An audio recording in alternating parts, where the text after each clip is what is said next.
Hey guys, today I'll show you how to redeem a gift card on the Binance, and you can do this on the Binance app and on Binance website. But I want to show you the on app at first, so you can log in into your Binance app and tap wallets, funding, and gift card and then tap redeem.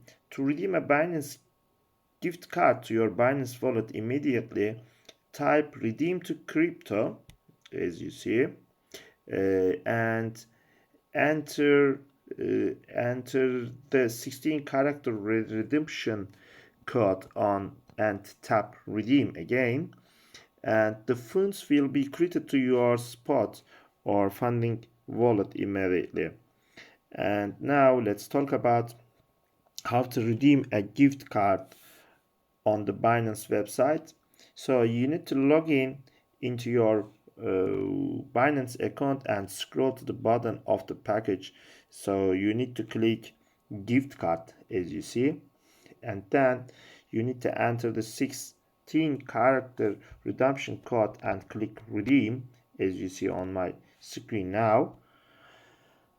Then the funds will be credited to your spot or funding wallet immediately.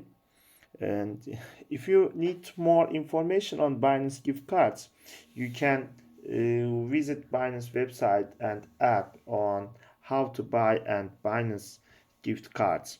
So thank you so much for watching my video, and please share your comments and ask your questions about how to redeem gift cards on Binance. Thank you so much for watching my videos.